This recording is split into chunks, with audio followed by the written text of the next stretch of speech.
At least. Yeah, I was going to say, yeah. Oh, this side should be shaped like a boot here.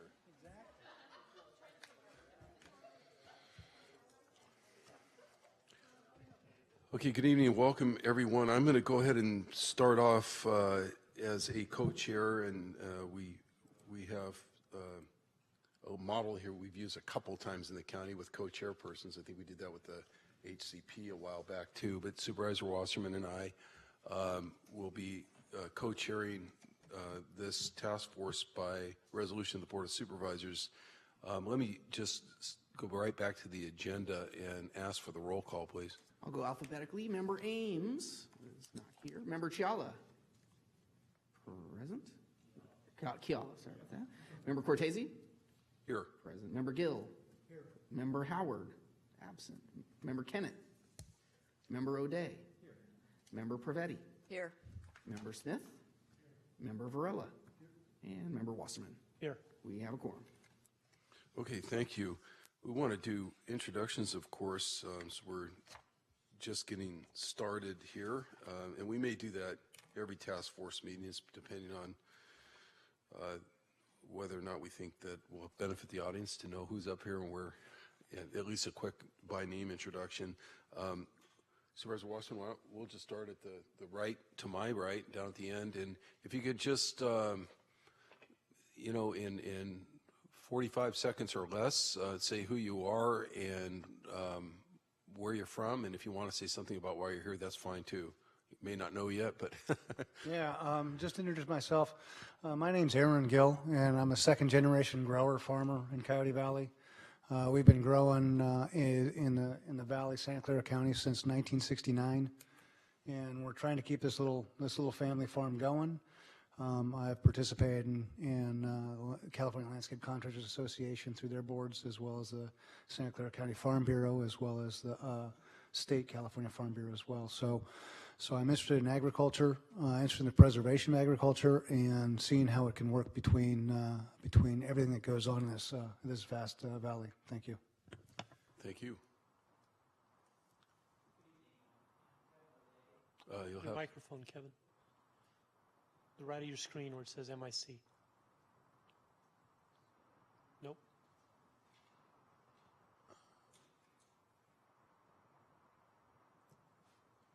How about, oh, there we go.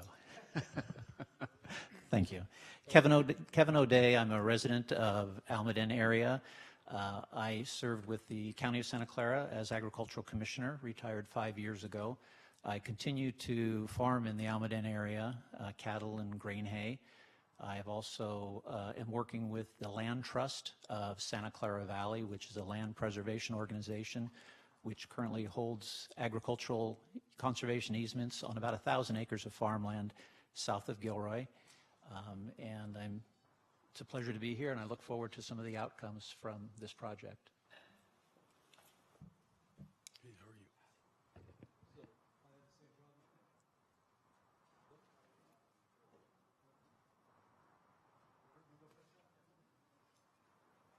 No, it should be.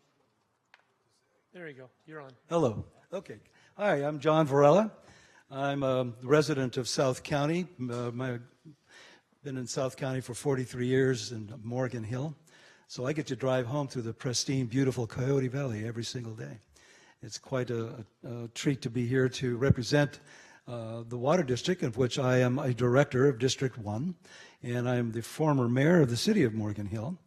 And proud to say that we are one of the few cities in the state and possibly the county that has a residential development control law and ordinance that limits the amount of residential development in our community. It was enacted in 1978 and it exists today. So I'm here to represent the district that I live in and looking forward to preserve the farm into perpetuity in our region. Thank you. I'm Alex Kennett. I proudly serve as the director of the Open Space Authority. I live in Morgan Hill and I have since 1979. I'm a realtor by trade, an environmentalist by advocation, and I'm also a retired Army colonel who and a former helicopter pilot. And I look forward to the results of this, as do the other members. My name is Vito Chiala. I have lived in Morgan Hill since 1955. Been farming for about 40 years. Been involved with the preservation program for about 12 with Morgan Hill County Open Space Authority. And we're really looking forward to seeing if we can keep farming in this area. I'd like to make a strong effort. We also are, I think, close to finishing the ag preservation program ourselves. So. Thank you. Hi, I'm Jeff Smith. I'm the county executive, and I'm here because I was appointed by the board.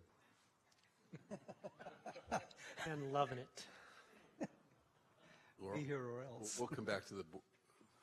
Okay, thank you. I'm Laurel Prevetti, currently serving as town manager for the town of Los Gatos. I have over 30 years of government experience, primarily in land use planning, did a lot of work in Coyote Valley, Evergreen area, and have also taught part-time in the Masters of Urban and Regional Planning program. So I'm here because I'd like to see us really keep agriculture alive in this county and really work towards having a great brand for this important location. Thank you. Thank you. I'm Elizabeth Pianca. I'm a lead deputy county counsel in the office of the county counsel. I'm not on the task force, but I have been assigned to serve as your counsel by our county counsel, James Williams. Thank you. Okay, thank you. We'll come back to Supervisor Wasserman, and we'll have the panel self-introduce in just a moment when we get to the next item. Supervisor. Thank you. Mike Wasserman, District 1 County Supervisor, resident of District 1 for 58 years. I've been married 38 years and proud to be a public servant for the last 16, and looking forward to working with everyone here and in the public on the committee, and of course with the farming industry, and to help protect agriculture in a fair and reasonable way, and also to work on increasing housing for farm workers. Great. And Dave Cortese, and I'm a current member of the Board of Supervisors. This is the beginning of the second year of my third term on the Board of Supervisors.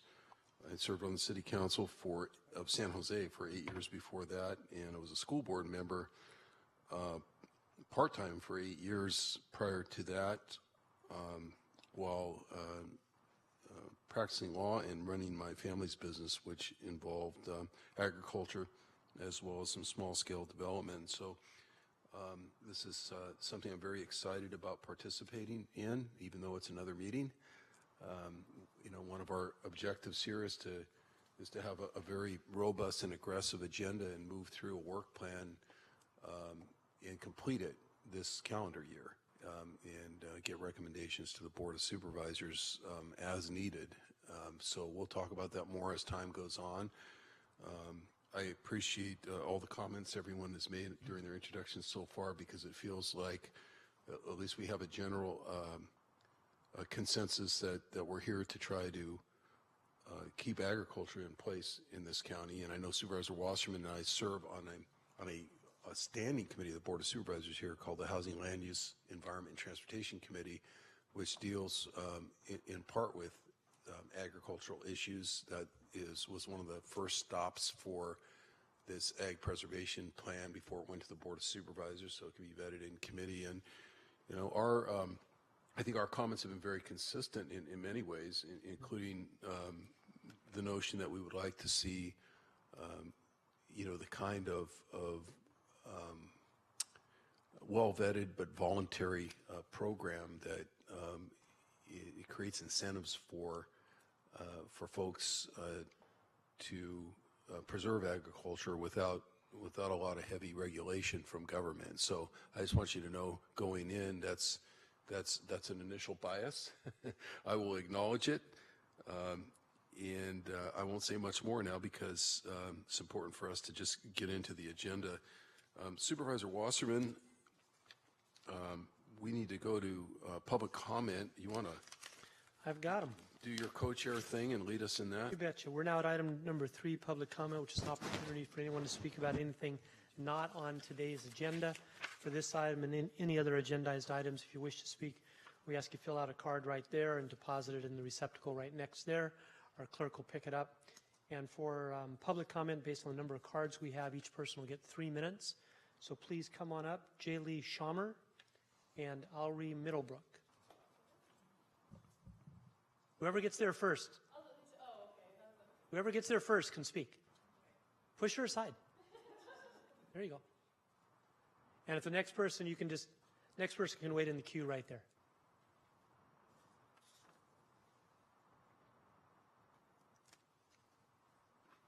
And while you're coming up, I just want to explain, if you're looking at this agenda and you see item 3, public comment, item 4, stakeholder comment, there is a little more explanation as to what we mean by stakeholder comment.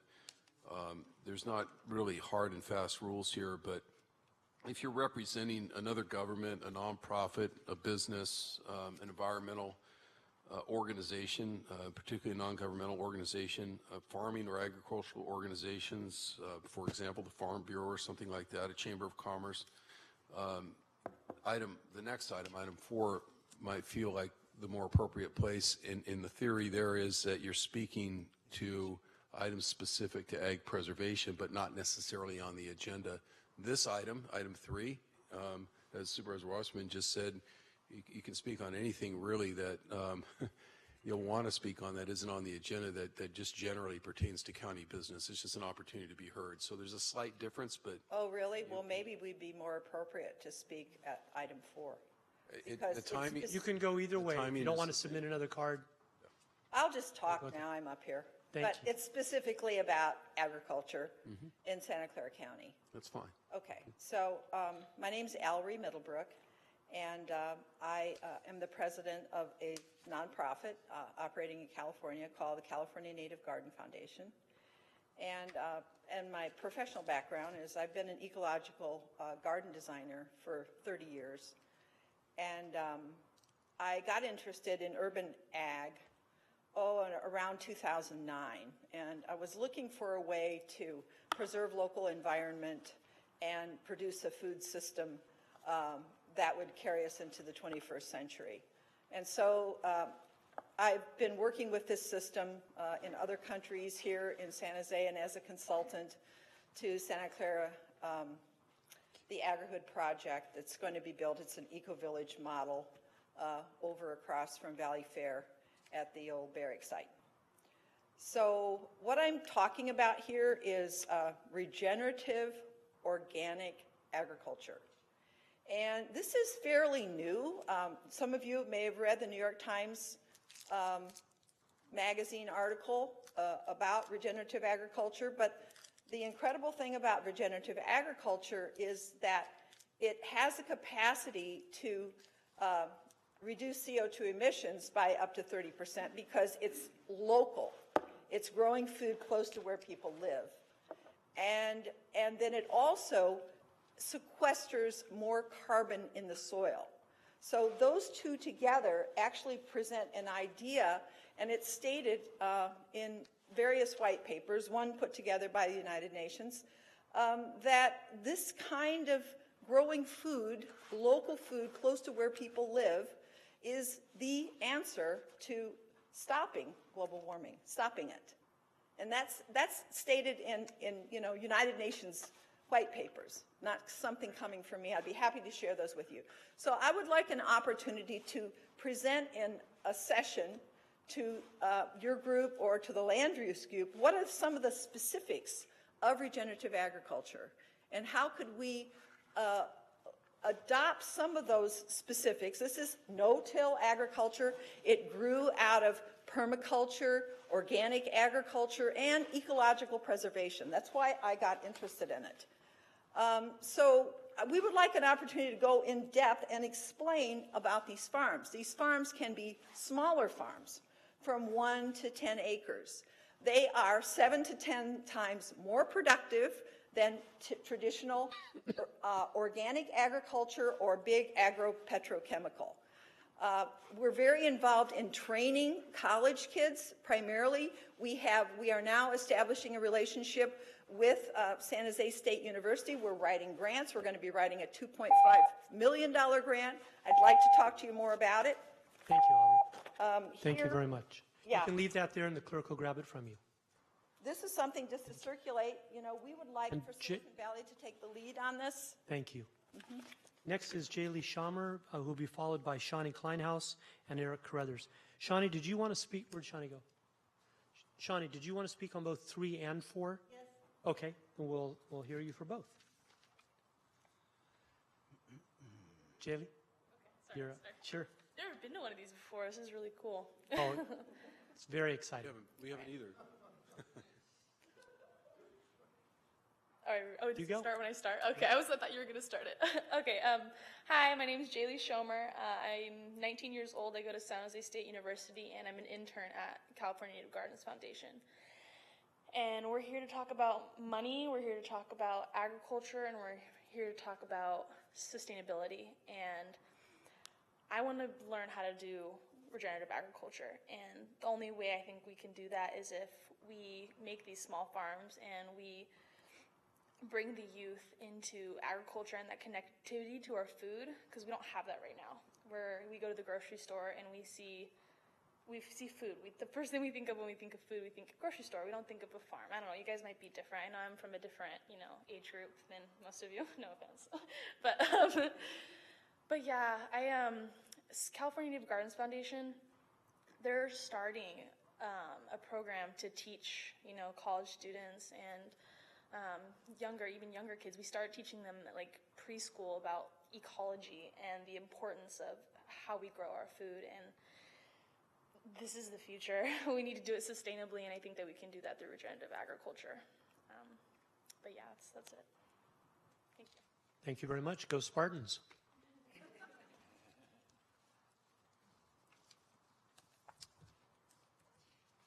Good evening. My name is Shani Kleinhaus. I wrote down that I speak for Audubon. That would be for the next item. For this one, I speak just as a resident of the county. There have the introductions that I listened. Everybody here seems to be very well qualified with a lot of history that really can bring a lot to this. However, you have 10 men and 1 woman, and I find that a little unsettling. When I sit here and I see one man after another present himself, and then there's Laurel. And I think that there's got to be some way to balance that a little better and also learn for the future. Thank you. And we had one more card. It was Eric Carruthers. Then we'll move on to item number 4, and Shawnee, you'll be back up. My name is Eric Carruthers, and I'm a... Please come on forward up to the podium if you would.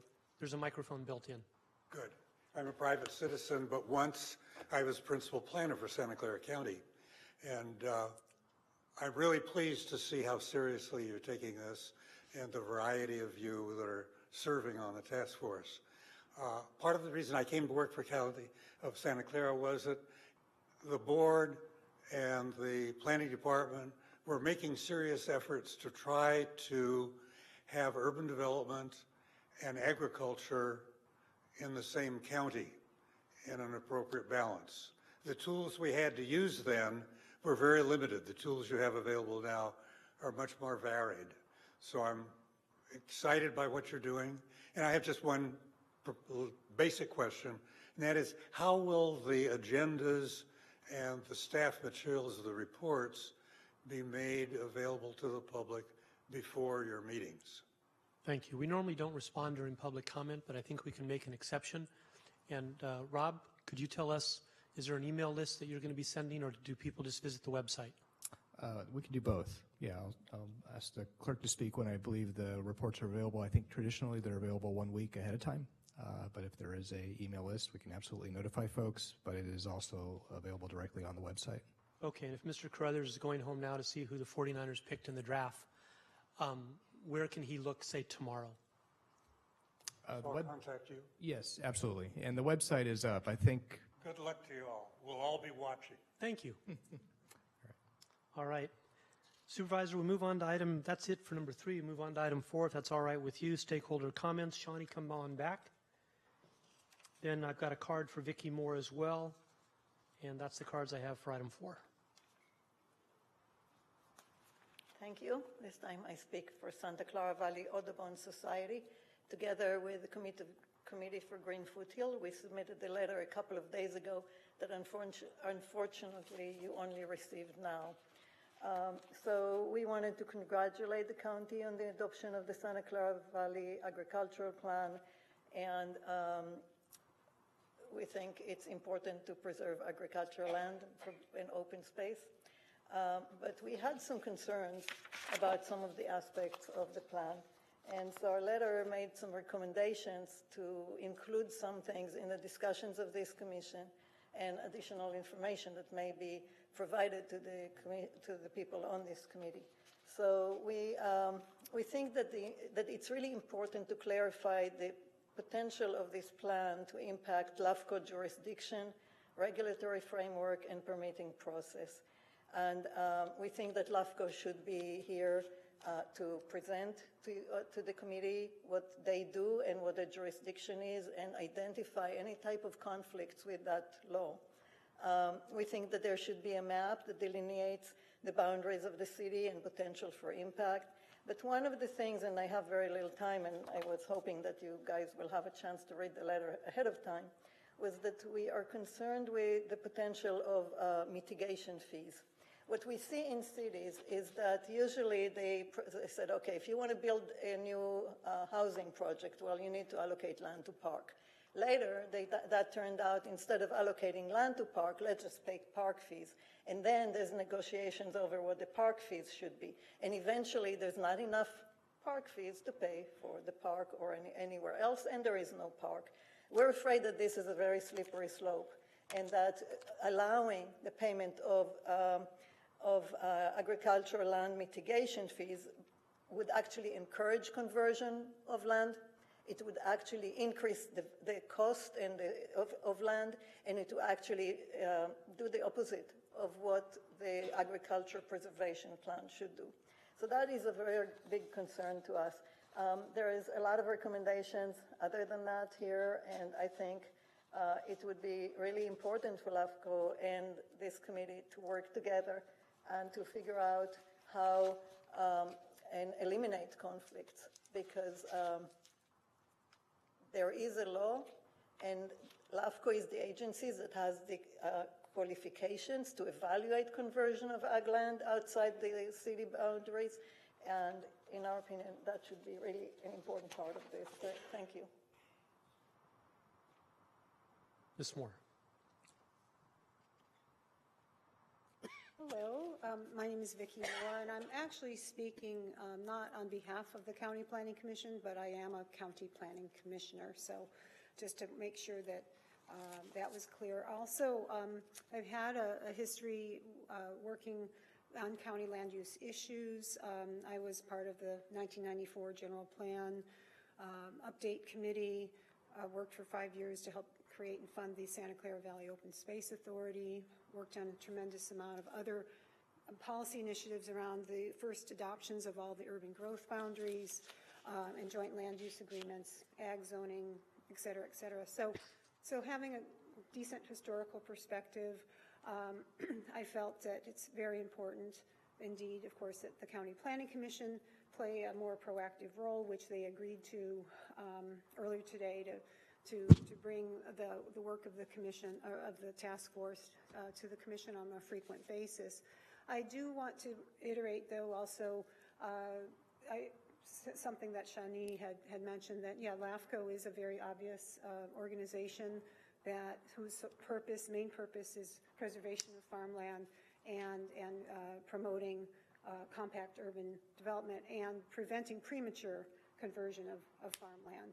So I did feel that going forward that the task force, it was important that they be aware of the context in which LAFCO works and that they do have a role to play in terms of this. Also the urban growth boundaries, the joint land use agreements with the county, all of those things, the regulatory framework, although that's only one portion of what we're talking about here. If it's not stable and strong and consistent, it will make all of the other approaches much more difficult. It will increase speculative value of lands, and it will be harder and harder to preserve farmland, because we all know, there's a lot of money to make not preserving it as well. So I wanted to just encourage you to be very open going forward to looking at the other organizations that are critical in terms of farmland preservation and whose role it is specifically to do that. And very importantly also to more fully recognize the role of the cities, the recent attempts to annex significant amount of land, prime farmland into cities, and that's very significant, and yet it appears as if the recommendations don't seem to cover that portion of the equation. There's the rural side, the unincorporated side, and then there's the city side. And I would encourage you to look at the entire picture and not exclude any really important elements in order to make this succeed in the long run. Thank you. Thank you. And Supervisor, we move on to item number 5 now, which is to receive report from the Department of Planning and Development. I have one speaker card for that. And unless there's any objection among the committee members, Aaron, you still have your light on? Did you wish to make a point? Or Kevin? Oh, okay. Kevin, I guess it's your light. It's yours. And if anybody wants to be most easily recognized. This light is yours. There you go. And John, your light's on now. It is? Yeah. We There you go. Through the chair, co-chair, we just have a tradition here for the Board of Supervisors meetings of if you press your microphone light, it lights up, and then whoever's chairing the meeting knows that you want to be called upon. But it's also helpful to turn it off afterwards so we know somebody's not trying to queue up for a comment. Keeps it, if you can get used to that, it's good for us because that's the way we're used to doing it. Thank you. And if you're all right, and committee members, Laurel, if you're all right with this, I've got one speaker card before we hear from staff on item number 5. That's great. So Alice Kaufman, please come on up, and you'll have 3 minutes. It'll be 3 minutes. Thank you. Oops, I was right. Hey, good evening. You get 3 minutes anyway. Great. Good evening, task force members. My name is Alice Kaufman. I'm with Committee for Green Foothills. And I think there's a little bit of confusion about exactly which agenda item we were supposed to submit our comments under. I was trying to go after Shawnee, but I am actually, so that's fine. But, didn't know 4 or 5, whatever. Anyway, I just wanted to follow up a little bit, since you did only just receive a copy of this letter tonight. I just wanted to focus in on one of the issues here, which is the farm worker housing. Obviously, as environmental organizations, we're very concerned about making sure that residential growth is located in infill areas rather than sprawling out into our rural areas. I know that the county is doing their housing nexus study, so it seems like a good opportunity to examine, these other issues of where housing can go. And we just want to make sure that, particularly for communities that may be lower income, that may be more disadvantaged, it's really important that they are able to live in areas that are near to the schools that their kids attend, that are near the services that they may need, that are just places where they can, they don't necessarily need a car to get around. So I just wanted to make that point and to say that we want to see that as the question of farm worker housing is examined, that it's looked at from the point of view of how to provide the best quality of life for the residents of that housing. Thank you. That's all I wanted to say. Thanks. We'll go to staff now. Go ahead and continue, Supervisor Wasserman. Sure, that's it on public comment on item 5, so we'll turn to staff to receive a report from our Department of Planning and Development related to the Santa Clara Valley Ag Plan. Thank you very much, Co-Chair Wasserman, Co-Chair Cortese, members of the task force. I'm Kirk Gerard. I'm the Director of the Department of Planning and Development. I've been involved in this project from the beginning with my counterpart that I wanted to introduce here, Andrea McKenzie from the Open Space Authority. Rob Eastwood has been the project manager for this project, and he's going to provide the staff report. Thank you. Yes, good evening. Thanks. And before I start, I did want to acknowledge Charo to my right. She's a planner in our office, and per prior introductions, we want to continue to serve as the resource to the task force. So if you do have commission questions, comments going forward, we know we want to make ourselves available to you. Well, to start things off, we did want to do a bit of a refresher. I realize for most folks in the room, especially the task force members, some of this isn't new. You were selected because you were engaged in preparation of the Ag Plan. And just a disclosure to the public, we met with some task force members earlier this week to try and brief them and make sure they didn't walk in cold to this meeting. They give a bit of a briefing on the Ag Plan. But before we talk about the work plan and the focus of the task force, I thought it'd be nice just to rewind a little bit and go back to sort of the existential question, at least for this, is why are we here? And the catalyst for this was the adoption of the Santa Clara Valley Ag Plan. So if it pleases the task force, I'd like to use at least 10 minutes just to do a bit of a refresher, how we got through the Ag Plan, its origins, the main components inside, and that'll sort of serve to launch into the discussion of the work plan and how the task force can focus. Sounds good. So the Santa Clara Valley Ag Plan, those might remember it's gone through a bit of wording change. At one point it was called CAP, Climate and Agricultural Preservation Plan. We did pivot a bit during the process. Santa Clara Valley Ag Plan is a broad term, but we think it broadly identifies the focus of the program. Again, just to walk through this presentation, we'll talk a little bit about the plan development, some of the findings, before we get into talking about the programs, the policies. It's going to be key for the task force members to remember what's the root cause analysis, what's the issue we're trying to solve. You heard from some public comment members, there's a variety of factors farmers face in farming. And so always linking back to how does that tool actually address the issue. We'll walk a bit through that. And then finally, we'll, on this presentation, walk through the recommendations of the Ag Plan, which will go into the work plan. Next. So this was a two-year planning process. The start of this was back in 2015. We partnered with the Open Space Authority, who applied to the Department of Conservation. It was an innovative new program at the time called SALC, Sustainable Agricultural Land Conservation. It links greenhouse gas reduction dollars into ag preservation. And the nexus is by preserving ag land, it prevents it from being converted into other uses, usually residential uses, so it results in more traffic, more vehicle miles traveled, and more greenhouse gas emissions. So the nexus throughout this program and all funding from the state is to document through their funding, through an ag plan, ag conservation easements, actions funded by this program, how it reduces greenhouse gas reduction dollars. We started in 2015. We again, received the grant for $100,000. At the end of that, I'll walk, of course, through all the content of the plan, but the plan was adopted by the board on January 9th. And again, I guess you could consider it a strategic action plan. It's not a general plan, not a zoning action, It was more of a suite of action items with some materials on what are the best tools, policies, and programs that could be used in this county to sustain our working lands. Next. It wasn't done in a vacuum. We spent 2 years trying first to kind of pick the best minds in the state. Ag preservation is absolutely not a new issue. And before we started, up on the screen, we talked to a lot of advisors, those who have done programs in other parts of the state, from the state, other counties, either other regions, on the expertise and the best ways to go about this plan. We got that feedback. And then as we developed the plan, we had two technical panels that we kept bouncing ideas off. This was a panel of agriculturalists, and some of those members are on the task force today, including those from the Farm Bureau, the Food System Alliance, and farmers, to just keep testing these ideas. And then we continued to meet with our municipal partners, those at San Jose, Gilroy, Morgan Hill, and the Water District, to also collaborate throughout this process. So a bit of history, then and now. Again, this might be old news for some, but just what has been the dynamic and the changing aspect of agriculture. If you went back 30 years, agriculture did look a bit different in this valley. There's about 40,000 acres in farmland production, 139 million in production value. The top crops were cut flowers, nursery crops, and mushrooms. And we had a lot of acreage actually in field crops, which is like hay and barley and sort of lower value crops.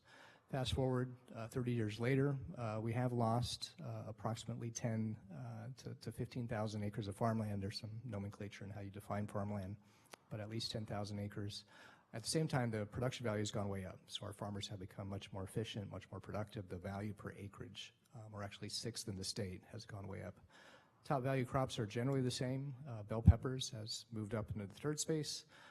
One tiny fact I always tell a lot of folks, out of 3,000 plus counties in the United States, Santa Clara Valley is actually number 4 in bell pepper production. So sometimes it's a surprise to people. And if you see the composition of the crops, the number of field crops has gone down and the number of vegetable crops has gone up. So that speaks to the value of the land, the higher value crops being used on agricultural land. And the number of fruits and nut crops have gone down. Next. Some of the findings from looking just at ag and specifically ag conversion, which is one of the main issues we've been facing. Again, approximately 10,000 acres were converted from 84. From a county planner's perspective, of course, we initially thought that was most cities annexing out and urbanizing land. It turned out when we looked at the data, that was part of the situation, but not the whole situation. So actually throughout the 80s and 90s, there was a lot of land annexed into cities and developed. It was namely Morgan Hill and Gilroy. But after that, there has been a drop-off. In the last 10 years, most of the conversions have actually been rural development. So the aha for us was, while we have a lot of foundational general plan zoning ordinance and goals of preserving ag land, there has been an eroding of ag land from rural ranchette development. That's probably the biggest cause. And these are lots that are mostly what we call legacy lots, 5 to 10 to 20 acres, created by subdivisions years ago out in our agricultural areas, in which they've been sold as a highest and best use, not as agriculture, but as residential lots. And we've seen quite a few cases where these are converted into residential lots, and they're developed to a point where that 5, 10 acres just cannot be used for agriculture. So some of the challenges we've heard from our farmers in our root cause analysis and just what is faced with farming in Santa Clara Valley. Land, of course, is the number one issue. If you talk to any farmer, they need land, they need capital, they need access to markets. If they don't have access to land, that's not the first ingredient they can get to. So we do know just that price of land is so high in this valley, where even in the Morgan Hill Gilroy area, a piece of land can be used to build a house on and commute 30 to 40 minutes to our high-tech industry, that it's hard to be kept at value that's valuable for agriculture. So we found that a lot of land is kept for speculation. It's often not available for farming. A lot of these parcels are very small. Again, they're not contiguous. Farming needs big, large, open parcels, and the small 5 to 10 acres are much less viable. Again, the land is too expensive to buy or unavailable to lease. On the other side of the equation, the housing issue, as you know, an acute housing crisis exists in this region, and for our farm workers, it's even more acute. We found situations where our hotels fill up right away. People are living in conditions like greenhouses that aren't meant for farming, and we know of cases where farm workers actually won't even travel into this valley because it's too far away from real farm worker hubs down in Salinas and Central Valley, and that makes our farmers less competitive. Our farmers, they face a lot of urban interface, and this has been a big issue, especially with the traffic coming into the region and growth elsewhere where people commute in. So getting their tractors on the roads, moving their equipment is almost impossible during rush hour periods.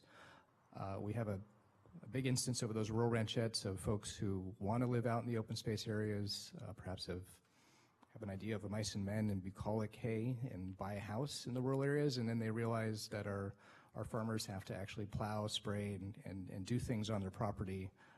That's not just a pretty picture. And so we have a lot of instances of complaints where the farmer actually has to adjust their practices. They actually have to move back crops, and it's much, much harder for them to farm.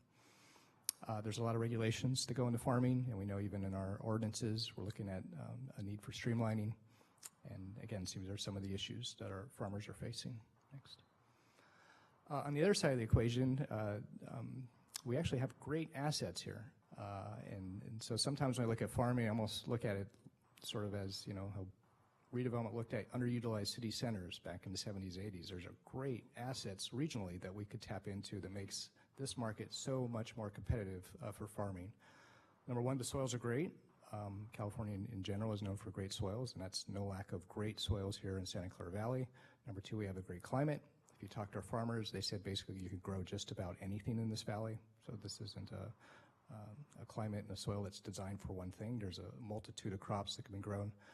Number three, and this is really a competitive edge, the groundwater management basin here has managed really well as compared to some areas of the state where the drought has forced farmers to look for alternatives and have problems in getting access to water. even throughout drought years, there's been access to cheap water in this region that has made our farmers much more competitive. And then finally, a blessing and a curse is our proximity to urban markets. So farming from far away often has to travel far away to get to markets. Our farmers locally can get 20, 30 minutes away from a huge urban market of 2 million plus people. Of course, at the same time, that has the land value impact on farming. Next. Another thing to acknowledge to the task force, if you talk about farming in Santa Clara County, it's just not one region. So there's a lot of sub-regions, and this is where farmers will really tell you that when they go out and find land to farm, it really depends on where. If you want to look for the biggest tracts of land, the best soils, the less urban interface, it's really areas south and east of Gilroy. We call it the Leavesley area. But as you move north through the valley up into San Martin and Morgan Hill, you have a lot smaller lots and more urban interface. And then the uniqueness of Cody Valley, there's still a lot of large, big lots, but we still have urban interface issues and questions on its future for development in the future. So we're just acknowledging that we do have a lot of niche areas as we approach looking at farming and policies and tools. Next. We did a sort of thought experiment. We know we've lost about 10,000 acres in farming over the last 20, 30 years. We thought, hey, if we follow those trends out, and again, you know, why we need an ag plan and why we need to look at tools and turn that trend the other way. This is a thought experiment of following A, what are the small lots that could be developed under that pattern, and B, you know, under the future growth plans of the 3 cities, if they all developed out to what was in their general plans to the maximum extent feasible, the result would be about a 36% loss of farmland. So those conversions would continue. So the objectives of the Valley Ag Plan, sort of 3 broad shining light goals. Number 1, they are working lands. And I know a lot of people look at farms and think open space, but they are really, they're there, it's a business, they're working lands. So keep them working and maintaining that land. So keep our working lands at work. Number 2, if you talk to a lot of farmers, they often feel ignored, that no one recognizes the value they have in a lot of things, from food security to ecosystem benefits to maintaining the land open to stewardship. And so really recognizing the value of agriculture, which I don't think has been here for the last 20 years. If you talk to a lot of folks in San Jose North, I think oftentimes there's an image that once you get south of San Jose, the land drops and agriculture starts in the Salinas Valley or Central Valley, but just recognizing the importance of local agriculture. And then 3, really having that unified framework for the future so that all the parties are on the same page. So this is the focus area when the task force starts looking at policies, programs, and tools. If you talk about agriculture, you'll hear, and you've heard today from folks who talk about urban agriculture. We do have agriculture in terms of wineries and some pockets up in the north and west part of the valley. But really the focus of this program is those rich soils and that main farming area that extends from Coyote Valley all the way down to the valley border and the front rangeland that fronts that area. So that's really the focus of the ag plan. Next. So what we took with the ag plan was not just one tool, but a four program approach. And I'll just take the next few minutes to walk through these programs. This is going to be the heart of the work plan for the task force, and just to start tee up sort of these broad ideas, policies, and programs. Broadly, they're A, land use, and there's important land use tools. B, branding and awareness, really highlighting the importance of agriculture and building social capital and political capital. C, economic development, really helping people get off the ground and all the economic development tools that makes them successful as farmers. And D, we think one of the most powerful tools is what we'd like to focus on is a regional agricultural conservation easement purchasing program and other financial incentives that can help farmers. Next. So here's the broad tools. I'll go ahead and walk through each one. Next. So for land use, it is a critical tool. It's not the only one. I know a lot of people sort of latch right onto land use. Of course, you've heard from speakers that talk about LAFCO and annexations and of course county zoning. And we think it's one tool among many, and it's a tool, of course, myself as a planner is familiar with. And so we have identified some tools we think are critical to start going with, just with respect to county zoning to start. As I mentioned, we do have a real rural ranch heading issue to characterize it. And one tool we've seen used elsewhere is the idea of actually limiting the size of rural residential development on a parcel. So if you look at Yolo, Napa, some of those areas, if you have that 10-acre lot, you get a building site of an acre and a half. So it really allows the rest of that 8 to 10 acres to be farmed. It gives it a chance for the rest of that property to be used for farming land and not just for residential development. Number two, really looking at perhaps streamlining a lot of permitting for agricultural development. So we know we require use permits for a lot of ag processing and ag research, and we think kind of looking at loosening up those regulations could help the ag industry. And then three, a really acute need again is ag worker housing. And so we're looking at a couple options of streamlining, trying to allow by right perhaps some number of units that could occur on an ag property to really help the ag worker housing issue. A couple other tools, ag buffers, again, key to new development that goes in, not having inverse condemnation where the farmer has to move back their farm. Instead, a new development like a residential development or commercial development puts in their own buffer so they don't condemn or affect the farmland next to them. Next, ag conversion fees. Again, I want to speak to this not in terms of it being a policy tool, but this is a tool that can be used if after all the policy decisions are made on why land could or could not be farmed, that if actually a resource is lost, that there's actually a resource impact fee. This has been used in many counties. And again, it's just a funding source that we used to put money into ag preservation. And then finally, strengthening that right to farm ordinance. We know the county has today a right to farm ordinance. Those who buy land and build a house in ag areas should be reading and acknowledging that their surrounding neighbors have a right to farm, but oftentimes they don't. And so we're looking at some tools to really increase that awareness for property owners. Next. Again, this is the next program. Again, the big program I think we want to look at with this is really how do we stand up and create a regional conservation easement purchasing program. The beauty in this is that a lot of farmers and landowners, the equity they have for the long term is the ability to farm that land and at some point for legacy planning, family planning, use that equity in land to cash it in at some point. And oftentimes that can be used to sell to development.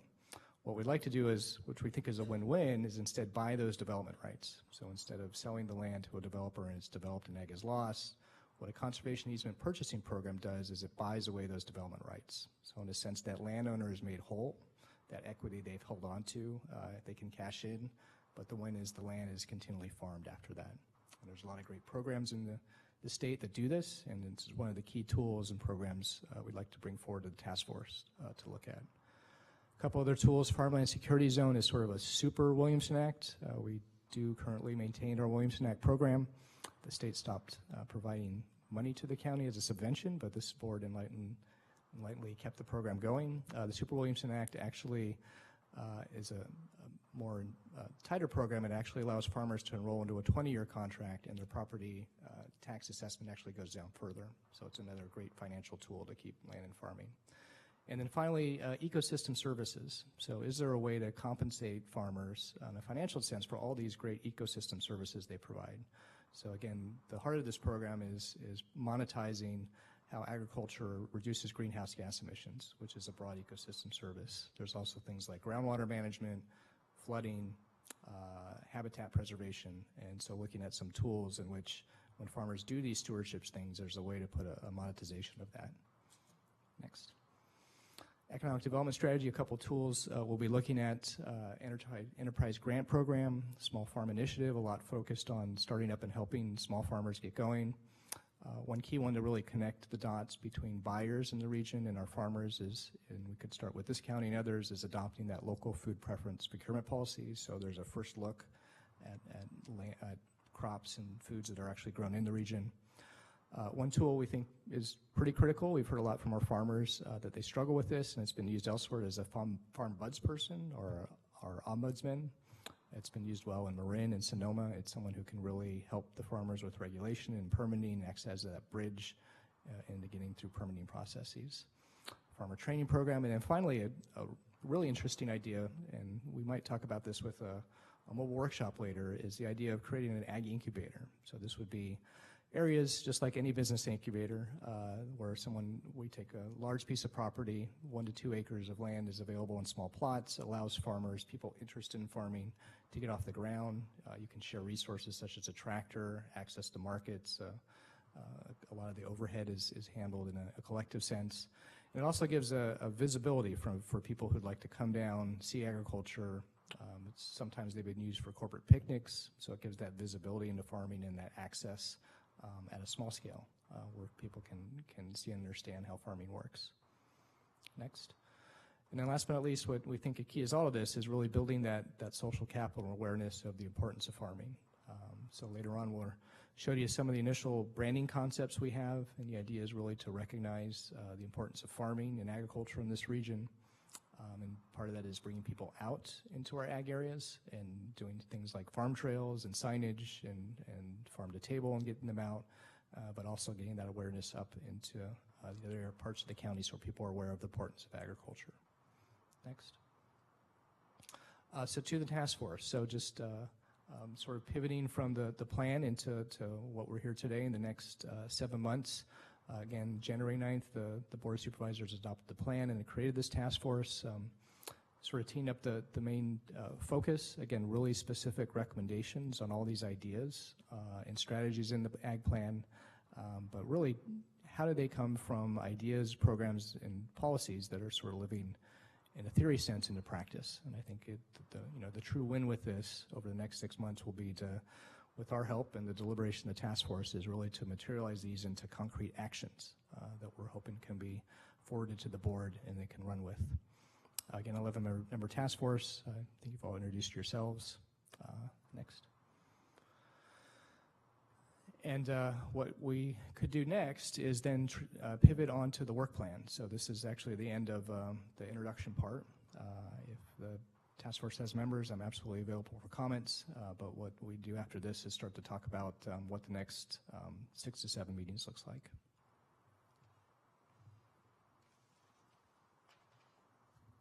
Anybody? Comments, questions, any committee members? No? Please proceed. Okay, I'm making sure everyone's awake too. So, why don't we shift to the work plan? I think it's up, Charlie.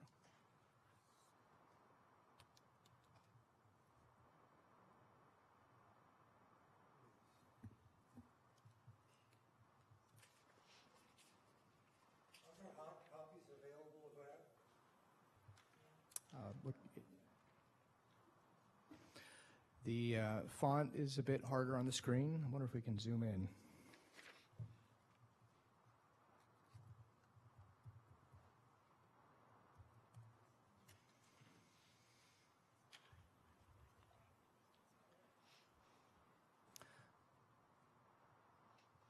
Okay, so what we thought we'd do next is just talk a bit about what the next 7 meetings looks like.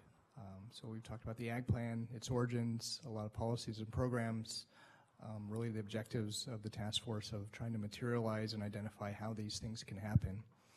And so what we've laid out for a draft work plan for your consideration is pretty much structured around what was in the agricultural plan. And our idea in working with the board offices is that for each meeting, today's sort of the introduction, but starting with next meeting, we take these big topics, start to tee up really, what the program or policy is, what is the issue it's trying to solve, number one. Number two, we'd like to show you on each topic sort of a model or example of how it's been used elsewhere. We're off scouring and talking to partners and other agencies, if they can potentially come to these meetings and do some presentations with us on great case studies of how these have been used elsewhere. So if we give a good sort of shining light to the task force of what these policy and programs can do in reality. And then we really talk about options. So, it's all of these have an administrative component, all of these have a mechanical component, all of these have a financial component. And what we'd like to tee up for the task force then is a really, sort of a multiple choice approach to here's ways that these things could happen and some mechanics of some financing options or some administrative options going forward. So we're going to be busy, staff. We have a pretty quick term between each task force meeting, but our objective for you is really in each of these meetings to concisely tee up, that issue, what's it trying to solve, and really some options that the task force can run with in terms of how to make these reality. With that, there's a lot of things to digest. And if you look at the screen, we actually have at least 3 to 4 topics per each one. So there's going to be an ongoing discussion on priority. And as we go through this, there might be some items in which we'd like to hear your feedback that you might think it's less important to focus on, and some items that should go forward immediately. So really, hitting those 2 points. One is, the priority, what's the most important ones to go forward with, number one, and number two, really options and how to forward to the board some really concrete recommendations on something the board could move with, or move with partners and financing options. So with that, I'll walk a little bit just through some of the themes. There's no big shockers here in terms of what's on the work plan. What we thought we'd do is start off with the big ones next month. So after tonight in the introductions, staff's going to go off, start doing a lot more research, and really bring these topics back to you. The two big ones that we'd like to bring back to you first, one is the Regional Agricultural Conservation Easement Purchasing Program. One of the main reasons we're bringing it to you first is for two reasons. Number one, we're proud to announce we just received a $100,000 additional grant from the state to actually create a Regional Conservation Easement Purchasing Program, and we anticipate starting work on that in the next few months. So we'd really like to get your input early on that, on the models of how that can stand up, the financing models. It's not a small topic, but we thought we'd hit that first and give you some good examples of ones that have worked. We have great models up in Sonoma Marin. We're talking to folks way out on Long Island, which have kind of similar market issues as us, with farming very close to a city and some land values, and have a really good model of how they've gone out and preserved agriculture. So again, we like to tee up those models of how they worked and give you some options going forward. That's the first one. And then the second one, farm worker housing, a really acute need. And we've heard from our farmers, and we'd like to move forward as soon as possible some ordinance provisions that we think will streamline farm worker housing, and some potential project opportunities going forward. So that'll be on your work plan for next month. After that, it sort of starts to follow just those four general topic areas that you saw in the ag plan.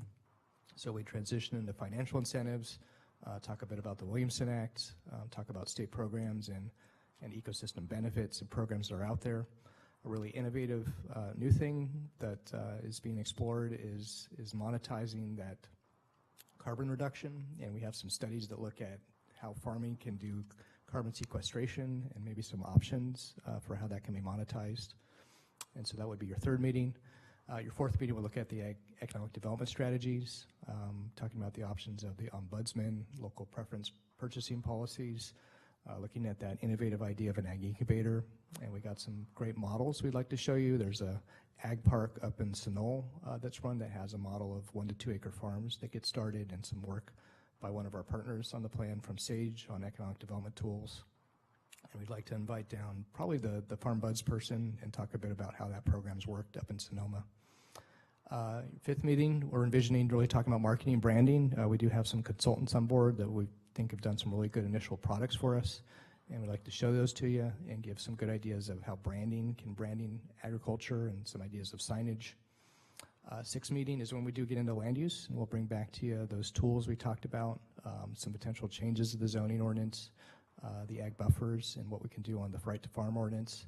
And then finally, in the seventh meeting is sort of the wrap up. Again, I think the suggestion of staff and working with the two board offices is we wouldn't want to wait for the last meeting to have a final recommendation. As you go through each meeting, you'd really take concrete recommendations and could push those forward to the board for them to run with. But there's got to be a retrospective that would happen at the end, where you look back at all these policies and tools, and there'd be sort of a broader look at a financing strategy and an administrative strategy to push these forward.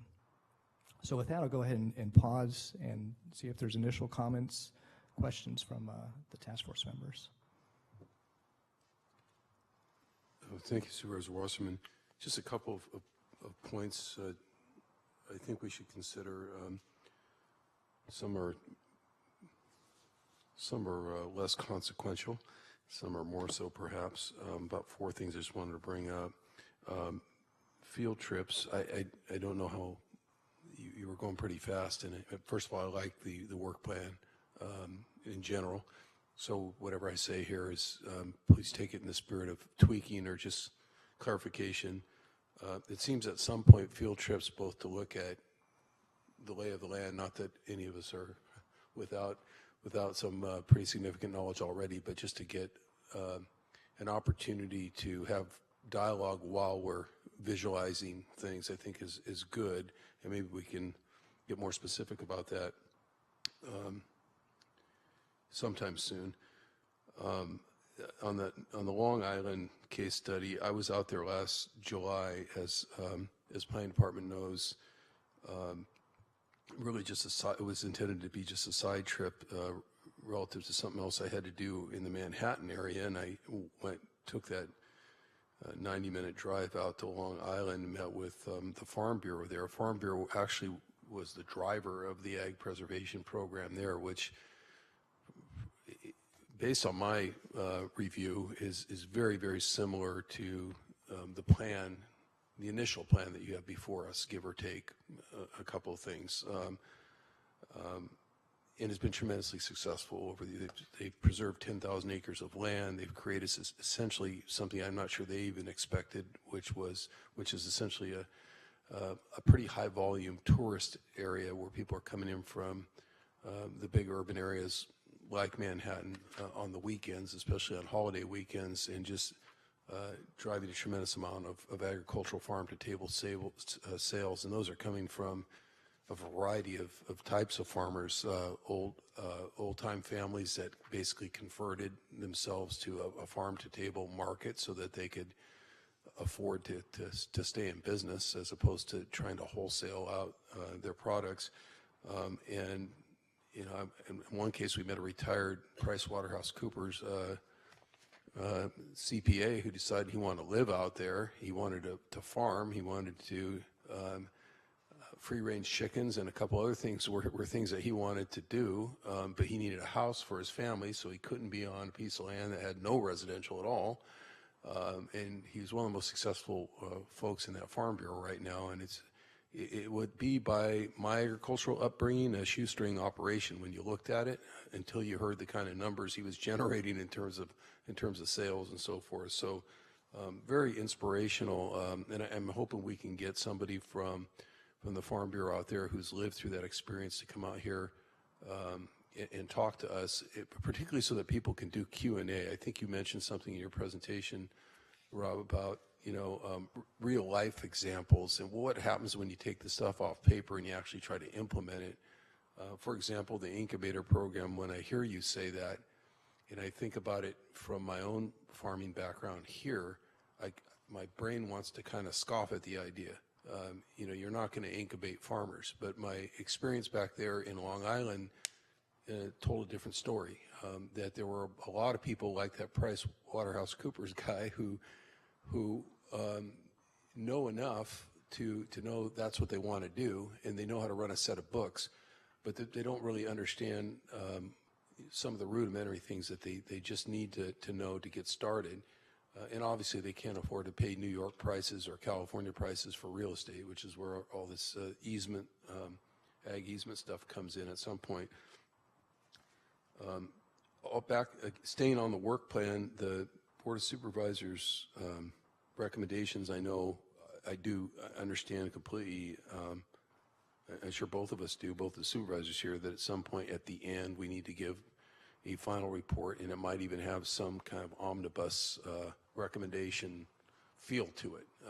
But I think along the way, whether it's farm worker housing or whatever it is, that we should be prepared to build this agenda with action items where needed. In other words, that we're not here just, today was an introduction, and if you look closely, most of the agenda says receive report, which in our language means that's not an action item. We haven't even taken a parliamentary vote yet.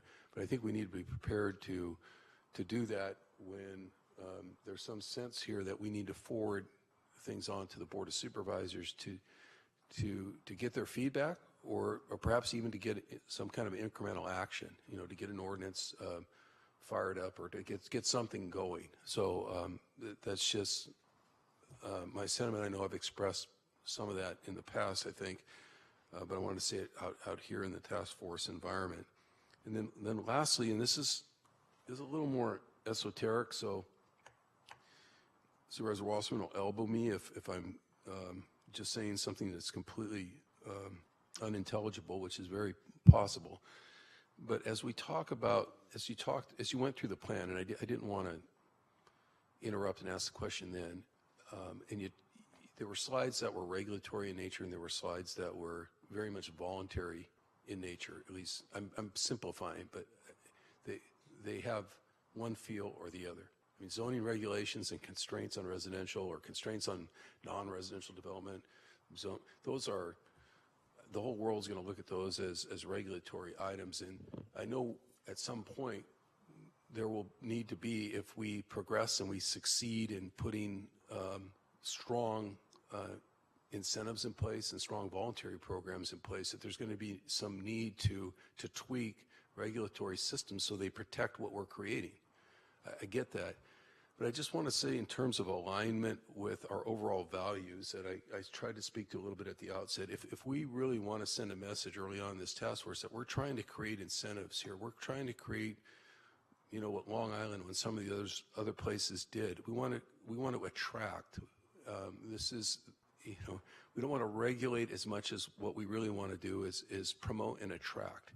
And I think, therefore, some thought should be given to, you know, as we're moving things forward or we're trying to make decisions ourselves, we should really front load whatever we can in terms of, you know, giving some direction on possible funding sources that we might want to pursue to create buckets of money so easements can be purchased, you know, by you know, with respect to those willing sellers and willing buyers that you spoke of earlier, just on a market, to create a marketplace for those easements, to get those kind of things built first so that people don't see this as some sort of regulatory freight train coming down the track, and, you know, and the incentives are just, you know, a dangling carrot. I think the incentives, we really need to focus on how we're going to create strong, you know, a strong program of attraction first. And then when people feel comfortable with that and feel that there's something there that really can attract investment and willing buyers and willing sellers and the investment of the Board of Supervisors, okay, now, you know, how are we going to do what planning departments always have to do, which is put a few regulations in place to make sure that everything works. So I hope that made sense. It's just really, I'm talking about sequence more than anything. Sometimes it's important what you start with if you don't want people to run out of the room, you know, screaming with their hair on fire. And I just think it's important for us to talk about all those positive attributes of these great programs that we've seen elsewhere in the country that we're trying to replicate. Anyway, that's all I had to say, Supervisor. Thank you for not elbowing me. No, that was fine. I've got a comment. Laurel, your light's on. Thank you very much, and thank you to staff for all your hard work on the plan and to the stakeholders that participated. I just first wanted to start with a question. I do have some comments on the specifics of the work plan, but I'd like to get an understanding of what is the product that you would like this task force to recommend to the Planning Commission, Board of Supervisors, other entities. Are we looking at actually draft ordinances or draft programs, or are we still working at a conceptual level, and then staff will continue to work and pursue the detail, which would then work through your normal approval process? Well, it's a mixed bag.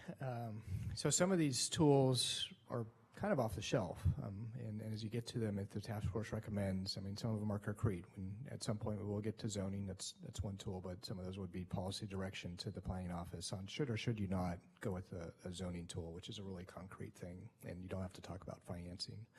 Some of the things like ag ombudsperson is something that requires an allocation and staff resourcing, and you know, it's pretty, I guess, baked in on what the tool is.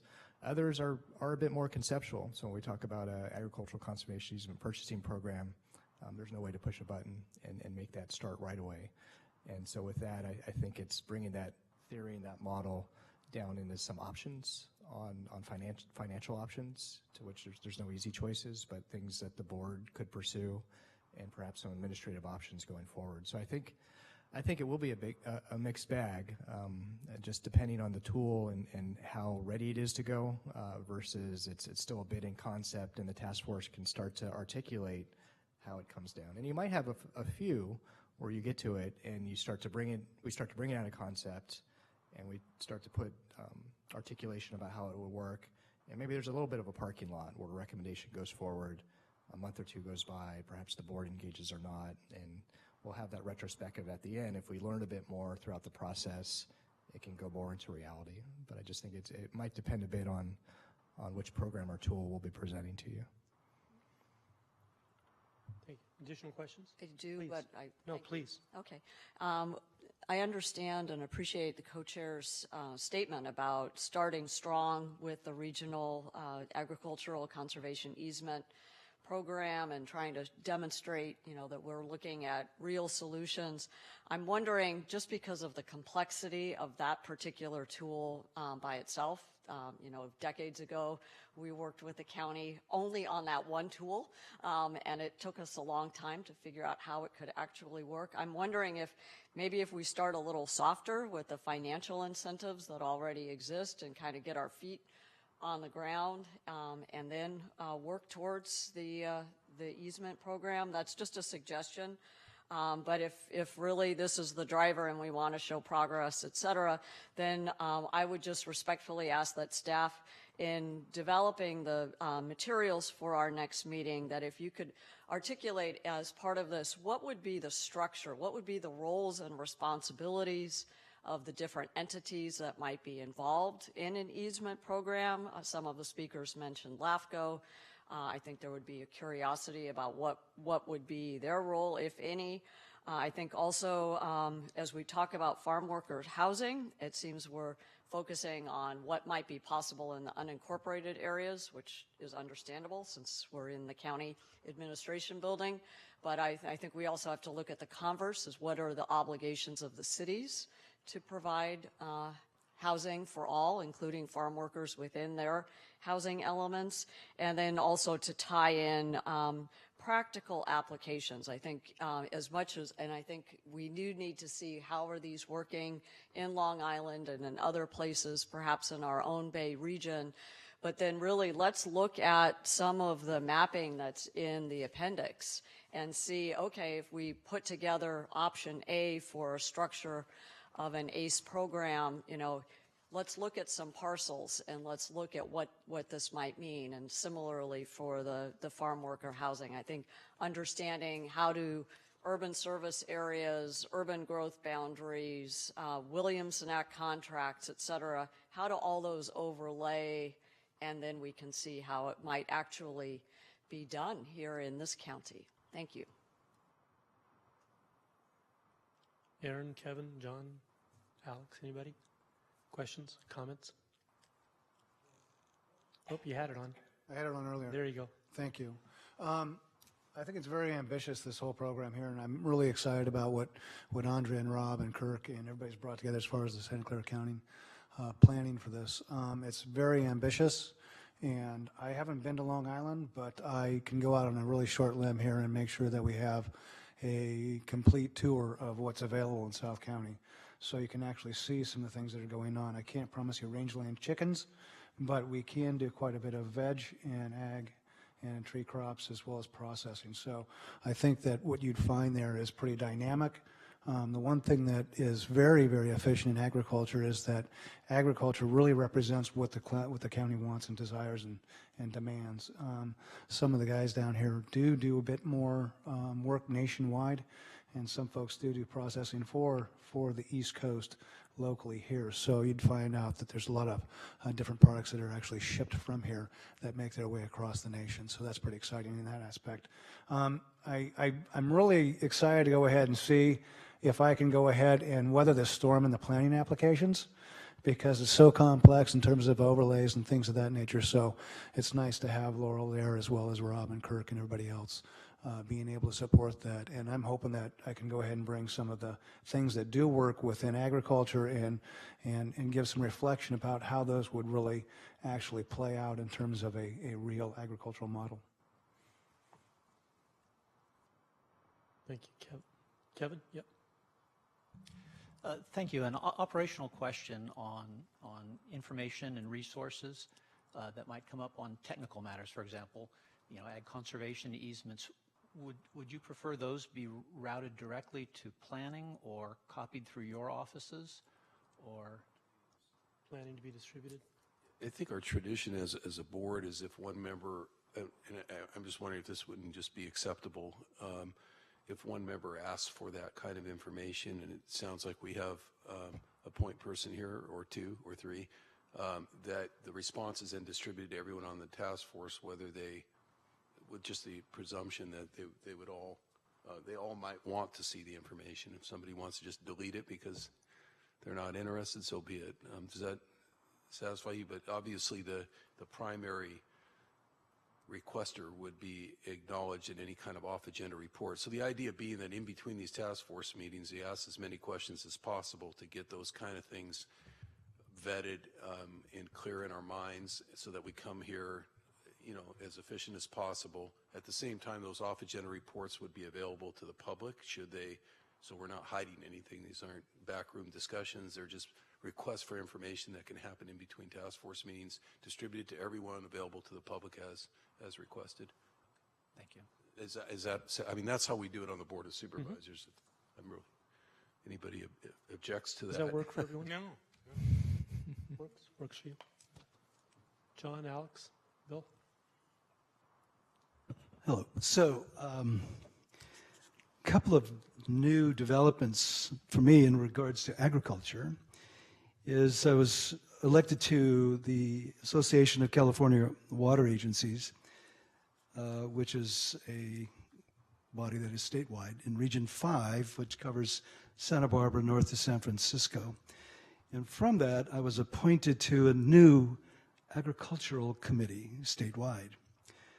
In addition to that, I sit on the San Luis Delta Mendota Water Authority, which is in the Central Valley, which covers all the ag from Bakersfield north to Sacramento. So I'm involved in agriculture. And I'm curious, because these are new committees that I'm going to be involved with, to learn what is happening in the Central Valley and the Central Coast, where farming is critical to the state's economy as it is here in Santa Clara, and what I could learn from being part of that to bring here to share with what we might be able to implement with what has been very successful in those other regions in the state that I'll be sitting in a chair, listening and learning and being able to share that information. So I'm thinking, as all these layouts of this plan and the timelines that we have, it's a tall order, but I'm sure we can make things happen. And I'm excited about what we'll develop. Thank you. Alex, you're passing, we're going to Bill? Yeah, thank you. Supervisor. You're not on. There you go. Fingers are bigger than the button. Supervisor Cortese, I think you hit a lot of things on the nail in that little short conversation you presented. And I think finance. Excuse me, Bill, you need to get closer to your microphone. Everybody in the audience can hear. I think for such a broad thing that we're doing with 5 meetings as a task force, we really need to focus on the important areas. To me, when I know my friends are LJB Farms, Andy Mariani, all those guys, Borellos and all them, the first thing that comes up on this program is there any money there for us? So, you know, we believe in the program, obviously, because we stayed with it. I think we hung in there pretty good. Still hanging a little bit. I'm hoping that's the short end, but the real important thing is, to me, all this other stuff will fall into place. But if you don't have any money behind what you're talking about, and I think we talked to Rob a little bit, and the you know, cap and trade money. I see cap and trade money. I see TDR programs. I think we're going to use them all. You know, cluster development. I think you got to be aware of what's there, and we have to, and all those things are going to custom fit into different areas.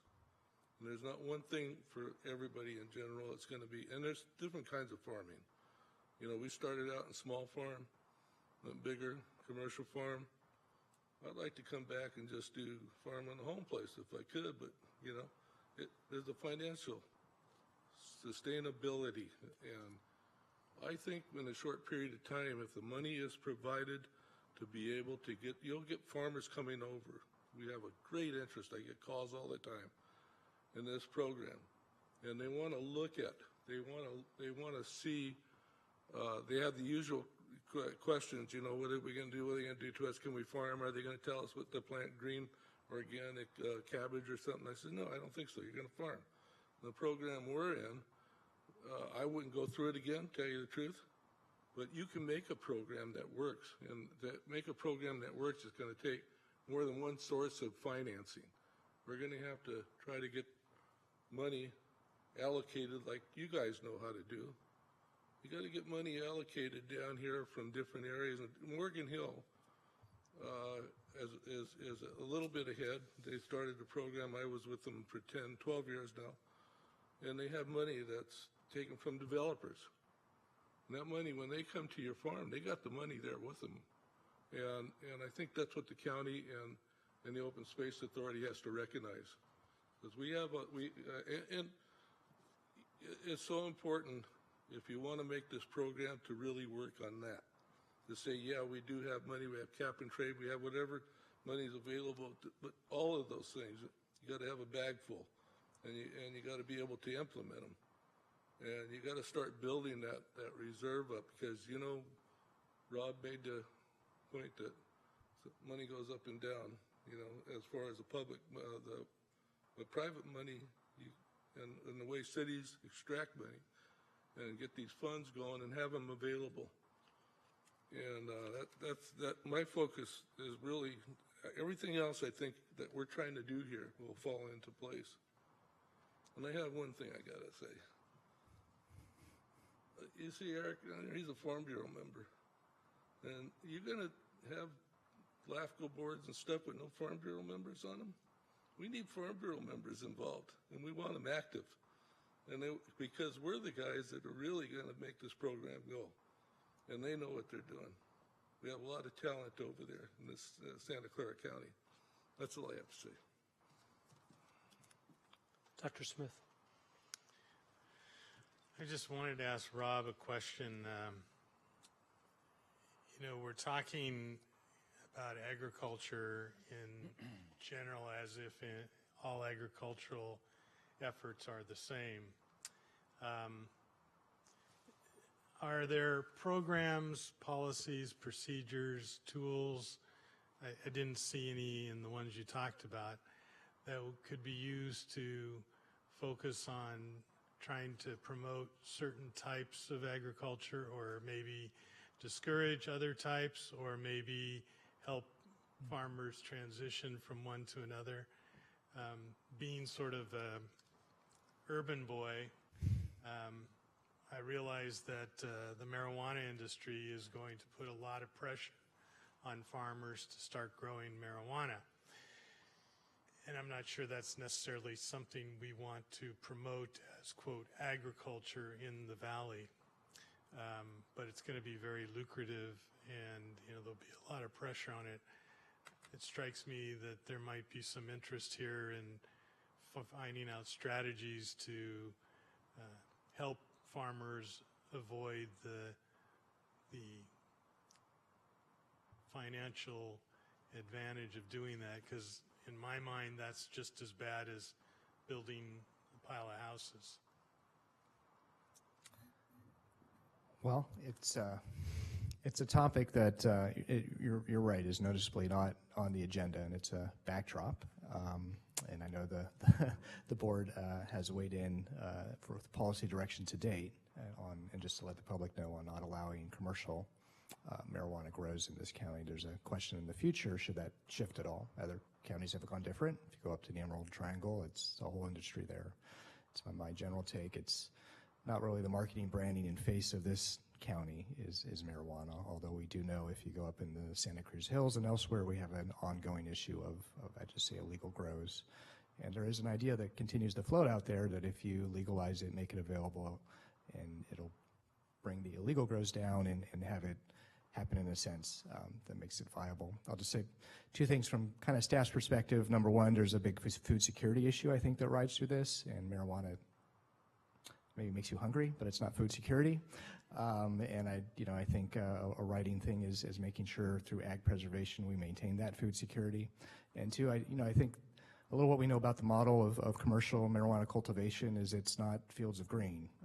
I think the most competitive model is usually mixed greenhouses, which is still agriculture, or warehouses, which have enclosed spaces. And I know, again, a lot of the ecosystem benefits of farming, a lot of farmers who do our farming aren't really, that's not the model. It's more of maintaining those rows of bell peppers. There is, of course, greenhouses, but that model of the open space qualities and food security, a lot of the benefits that we've been looking to this program, you can't really tick the boxes that marijuana meets those.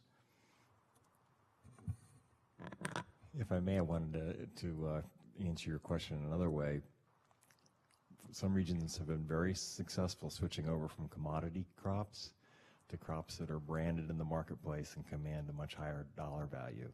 And we're on the doorstep of Silicon Valley, and there are cafeteria shoppers in all the major tech companies that are looking for branded local produce.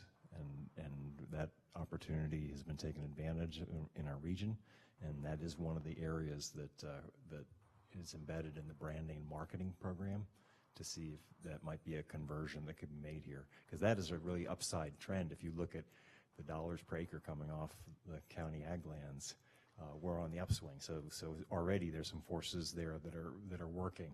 So how could we amplify those through some of the marketing and branding efforts? Thank you. Alex, you had your light on. Do you have an additional comment? Yeah, I do. I like being last, so it's all been said, so I can be short. So, and it really has all been said. But the point I'm hearing is really, if whatever the final result of what we're going to do here in the next several months, I'd like to see the Farm Bureau be the point of it, be the results, be given the tools. We take what they produce for granted. I mean, let's imagine going out to lunch and there's no lunch, but they've done too good a job. I find myself, as a realtor, I found myself this year being the chair of this Santa Clara County Association of Realtors Government Relations Committee. And as such, I'm finding, I'm changing it around a little bit to be more aware of what's around the realtors. A lot of them just think of what their neighborhood is and what they can get for how many houses they can sell and the like. But when you hear them talk about their new listing, it always comes out, if it's available, that they're within sight, even though not next to open space, farmland, and it adds value. And I think that's what we're talking about here, the need to add value. The environmental movement really didn't get legs under it until they realized that besides being good for the environment and being the right thing to do, the way to really sell it was to make sure that the beneficiaries made money on it, that the people who were making it hard to be environmentally sound got a return on their investment. So we were all able to work together, and hopefully we'll continue to do so. So thank you very much. I look forward to the results. Thank you. I've got some comments to make. Is that all right? Sharu, Rob, and Kirk, first of all, thank you for all the work that you've done so quickly to get us to this point. I've got half a dozen different comments here, and jot down whatever you wish. Number one, I said, what's the right way to preserve agriculture? And I see that as our mission statement. I think it's page 1 of your PowerPoint. I'll joke with you, the pages aren't numbered, so I can't tell you, okay? But here on the front, it says, keep our working lands at work. Everybody here agrees with that. Number 2, honor the importance of agriculture to Santa Clara Valley. I think every person here agrees with that. Item number 3, craft a unified regional land use policy framework for the future. That's where the discussion is. Okay, we all wanted tax reform. We all had a different version of the reform that we wanted. We all want to preserve agriculture. I think we each have a different way that we want to do that. Alex, I really appreciate the comments you made at the end a few minutes ago as far as farmers. That's what we're here for. So item number 1, I would say the purpose of this task force is to ultimately give the Board of Supervisors the right way, the opinion of this group, the right way to preserve agriculture. That would be number 1. Number 2, the calendar. I know we talked about 6 meetings at the Board of Supervisors meeting. I know, Supervisor, you asked about a 7th meeting. I see on the calendar here a 7th meeting. I saw something else that showed even out to an 8th meeting. I'm concerned about burnout, holidays come November, December, and I think you have packed this calendar, this agenda, amazingly, but I think who you're speaking to here is really very much the choir, and I think if as we go forward, you can do as much as you can, at least from my perspective, to focus what's the right way to preserve agriculture in Santa Clara County. And whether we get presentations, I am interested in other communities, what they did, the Long Island example, whatever example. But what are the things we look at? At the end of the day, you're the professionals. We're an advisory committee that's going to come forth with some recommendations to the board, who's going to then give you some direction. But at the end of the day, you're the experts that know how to make what we want to happen, happen. So I don't want to try and, I think all these people have their hearts in the right place, and I think we're all on the same page about preserving agriculture. We can give you our ideas, but then we're going to rely on you to find out how to make those things happen. Moving on to the next item. Also finishing on calendars. Just by a show of hands, I'm just wondering, would 5 o'clock be any more convenient for people here than 6? Supervisor Cortese, for you? I hadn't brought this up before. I'm just thinking getting back to your families and maybe not hanging around work as long to get over here and not go. Is 5 okay? Is staff?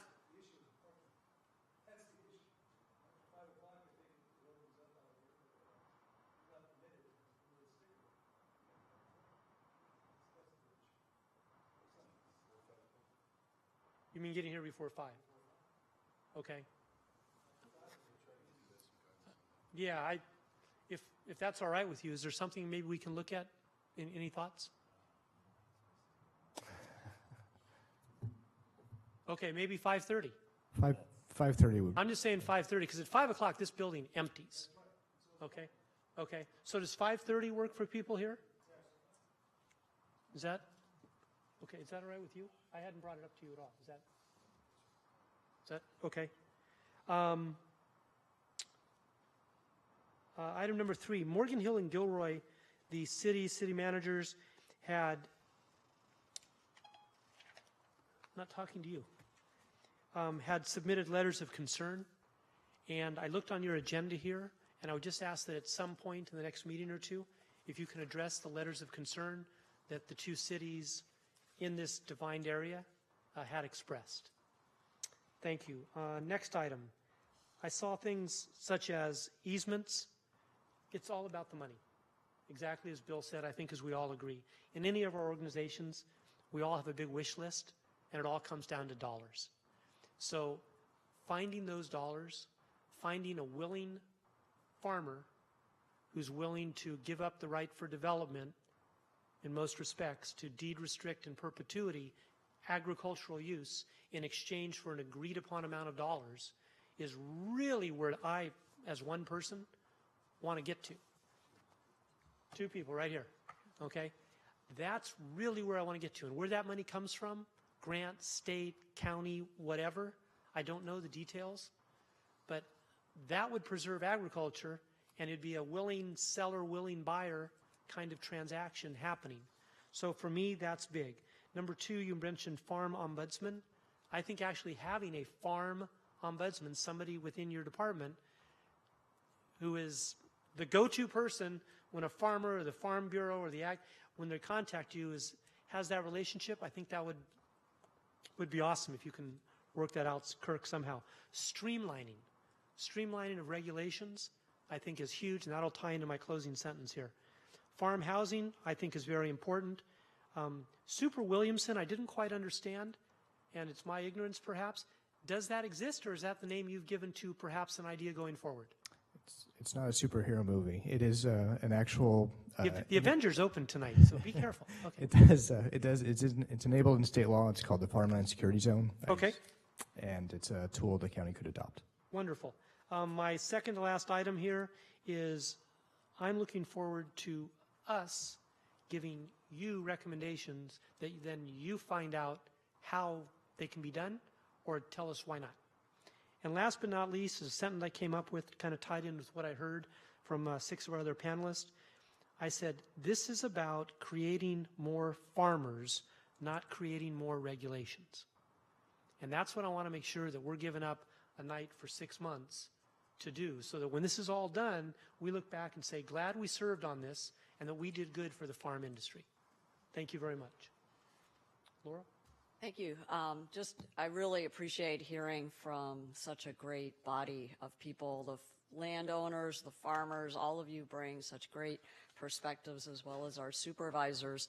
I'm wondering, just having digested all the comments, the August and September meetings focusing on the economic development strategy, farm incubator, et cetera, and branding, it just seems those recommendations are kind of no-brainers, for lack of a better term, and I can appreciate that there might be a budget need, or the task force might be helpful in the county planning office determining what the resources might be. But since so many of our task force members talked about where the money, what's the money, how do we decrease regulation, how do we address regulation, I'm just not sure if a 2-hour meeting once to talk about land use or to talk about easements is going to be sufficient. So I would just ask that if staff needed a little bit more time with the task force to refine those ideas, that those 2 meetings, it seems that could be some flexibility to either shorten,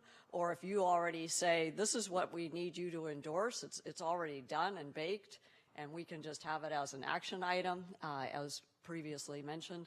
That might give us the time to really work on the things that what I heard this task force really wants to focus on. Thank you. Thank you. I'm just going back to the exchange of information. So we are a Brown Acted committee, and I'm not the attorney. The young lady down at the end is in charge of that, but if people have questions about communication, I know many of us have been involved, of course, over time in Brown Act meetings. One of the reasons we can't exchange informational emails back and forth with each other in between meetings, as opposed to when the planning department initiates a response or a piece of information, is because of the open meeting laws. But if anyone needs a quick tutorial or just has questions to ask, Elizabeth, I guess you could deal with that. You can be available for that. Yes, so we don't have to isolate another half of a meeting for a group training. I know a lot of times with the new task force we do that just to make sure everybody is on the same page in terms of the current rules and everything. Correct, and we would be happy. We could distribute a helpful resource guide that we use to the committee if you would like. But the way I described earlier, aside from attorney-client privileged opinions that people may ask for that you generate that would not go to the public, questions that are asked by individual task force members to staff for informational response are within the Brown Act, even if they're distributed back to the task force for informational purposes. Correct. Okay, good. So I just wanted to clarify that one more time. Lastly, I'm going to probably regret touching the third rail or whatever it's called here, but I just want to clarify, and again, council, please correct me, or planning officials, please correct me, but this is, I was here from inception on how we created this and what we wanted to create in terms of the task force itself. This is an advisory body to the Board of Supervisors. It has no legislative capabilities whatsoever. I don't want to take the wind out of anyone's sails because it sounds kind of demeaning. It could have great legislative persuasive value, and I think it will with the Board of Supervisors when there's recommendations that come forward. But we are not, this is not a creature of state government like LAFCO. The Board of Supervisors is chartered and is a separate entity from LAFCO, and has no regulatory power over LAFCO whatsoever, although it does have the ability to appoint, to make appointments from time to time. I have a special, historic understanding of that because of my father's role in authoring the legislation that reorganized the Local Government Act in the first place. So I have a little bit concerned because someone told me by telephone recently that there's sort of a whisper campaign that somehow this task force has an agenda to undermine the regulatory ability of LAFCO. We can't.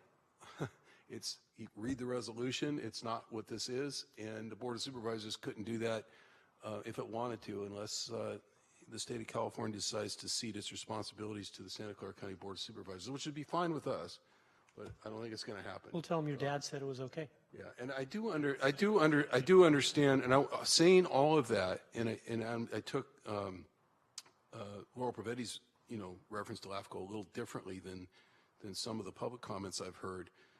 Surely, clearly, we want to know that if we put, given what I just said, that if we put something in place and some other body has superseding authority and jurisdiction and can essentially use their regulatory powers to defeat something that in good faith we and the Board of Supervisors sort of come up with, sure, I think that's important to know, just so we know that our expectations, our best intentions could be defeated somehow.